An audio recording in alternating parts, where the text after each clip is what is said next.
안녕하세요. 이야기 한자 22번째 시간입니다. 오늘은 여자에 관한 한자를 공부하겠습니다. 여러분, 성시성에 여자녀가 들어간 까닭은 무엇일까요? 이것은요, 혼인과 관련 있는 거래요. 중국에서는 아주 오랜 옛날 혼인을 하지 않고 아이를 낳는 경우에 어머니만 알 수 있고 아버지를 알 수 없잖아요. 그럴 때 어머니의 성씨를 따라가는 것이 바로 모계사회라고 그래요. 사망오제 중에 신농씨의 성은 성강씨예요. 거기에 여자녀가 들어가고요. 황제의 성은 성희라는 것만 보아도 알 수 있고 그 밖에도 성묘, 성길, 성운 등이 모계사회를 나타낸다고 그래요. 지난번에 TV에서 봤는데요. 중국의 어떤 부족은 아직도 여자들이 가장이고요. 모든 것을 여자들이 다 하고 남자들은 그 집에 없어요. 그런 집도 봤어요.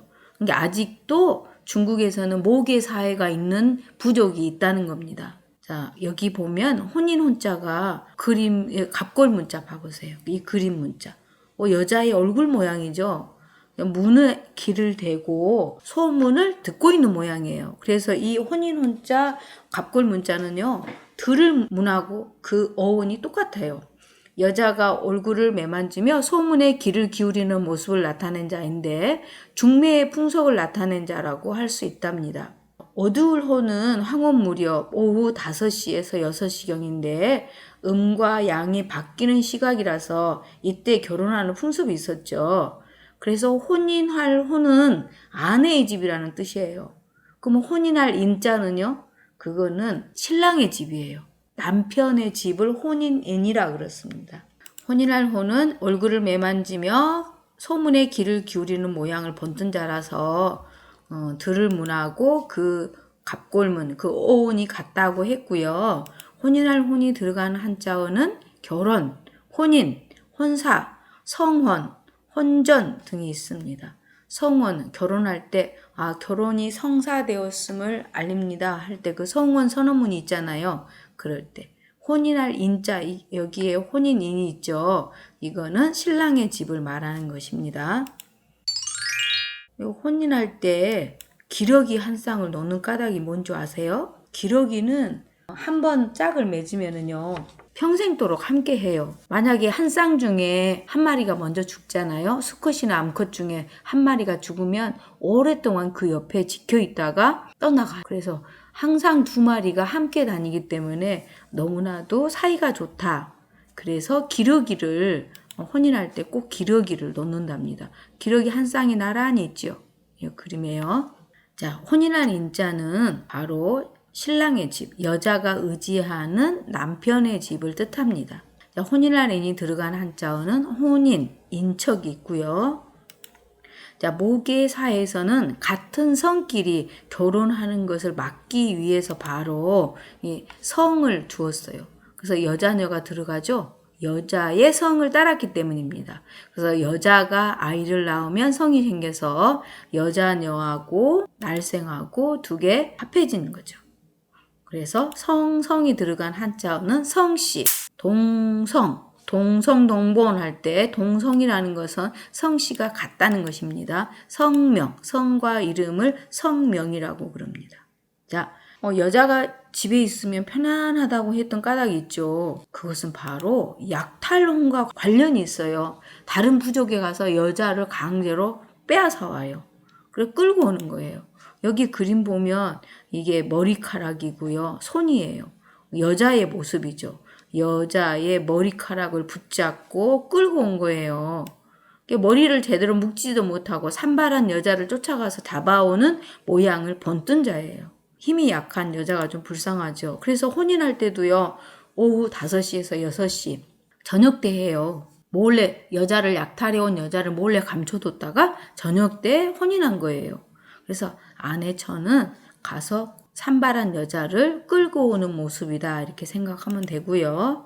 자, 부처 그러면 남편과 아내, 애처가 그러면 부인을 사랑하는 사람을 애처가라고 합니다. 화가 할 때도 집가 쓰죠. 그 다음 처가 아내의 집, 본처, 본래 자기 아내를 본처라고 합니다. 자, 전쟁터에서 끌고 오는 사람은 주로 뭐 여자들이나 힘이 약한 사람, 어린이들이에요. 그런 사람 끌어다가 뭐예요?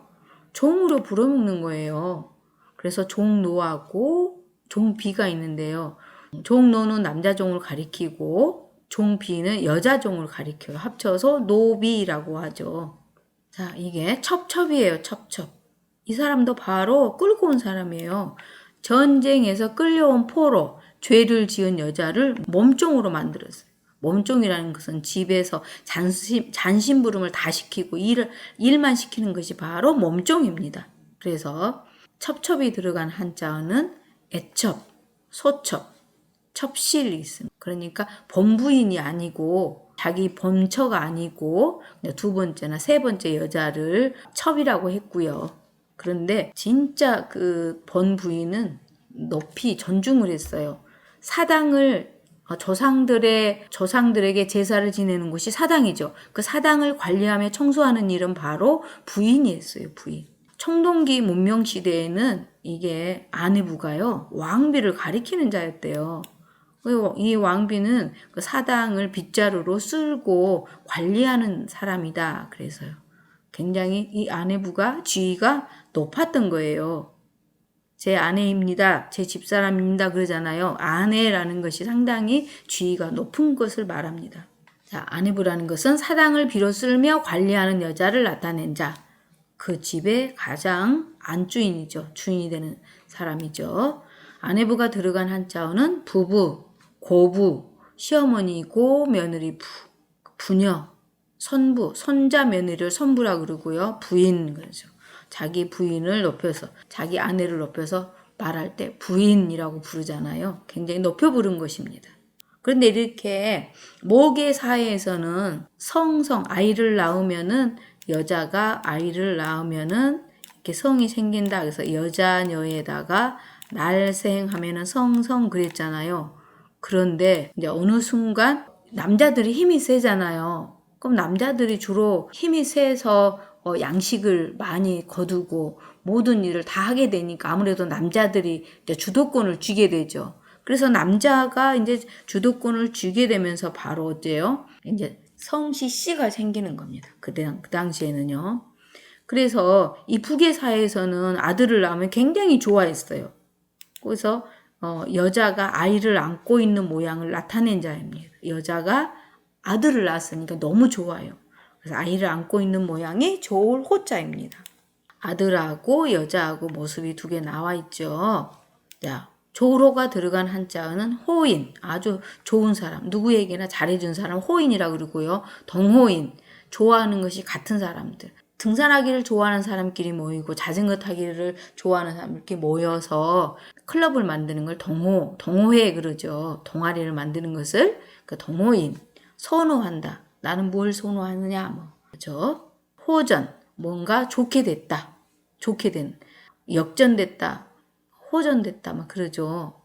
좋게 변한 것을 호전이라고 합니다. 호황, 아주 좋은 상황이죠. 뭔가 돈도 잘 벌고, 뭐 사업도 잘 되고, 그럴 때 호황이라고 합니다. 호평, 좋은 평을 해준 겁니다. 어떤 미술 작품을 만들었을 때 사람들이 훌륭한 작품이다 뭐 이렇게 말해주는 것이 바로 호평입니다. 우리 이야기 한자 교실 호평 받고 있죠 지금. 이야기 한자 교실 정말 재밌어요. 쉬워요. 막 이렇게 호평을 댓글을 막 써주잖아요. 이게 바로 호평입니다. 호조, 이거는 점점 좋아지는 것을 바로 호조라고 합니다.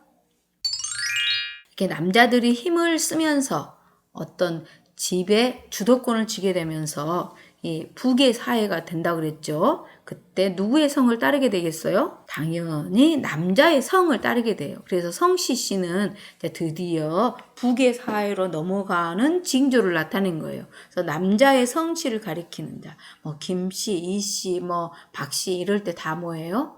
그 남자의 성을 따르는 거예요. 일본에서는 자기가 남자의 성을 따를 수도 있고 여자의 성을 따를 수도 있죠. 우리나라도 바뀌었어요. 이 여자 엄마의 성을 따를 수도 있고요. 아빠의 성을 따를 수도 있어요.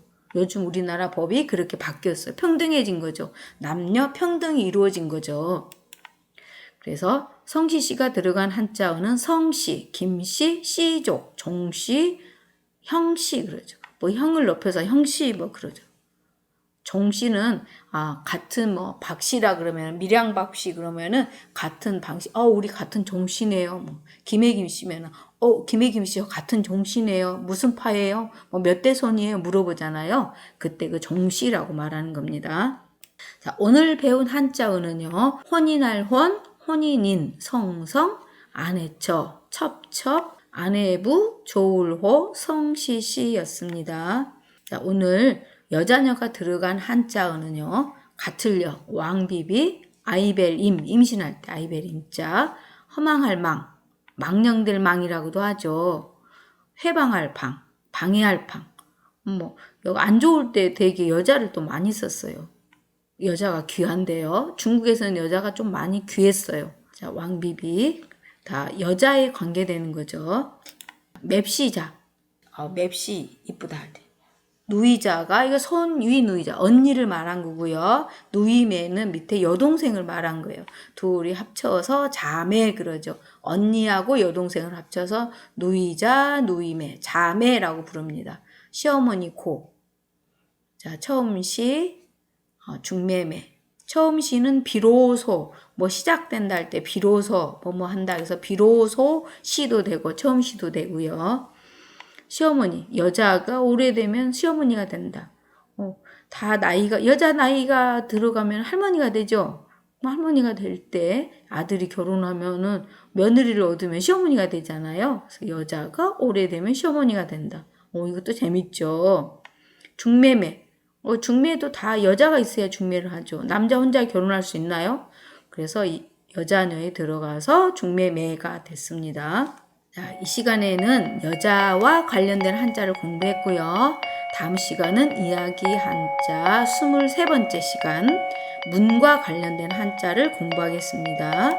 자, 한자는 사물의 모습을 번또 만든 상형자입니다. 그래서 머릿속 이미지로 그려가면 쉽고 재미있게 공부하는 이야기 한자 교실 다음 시간에 또 만나요.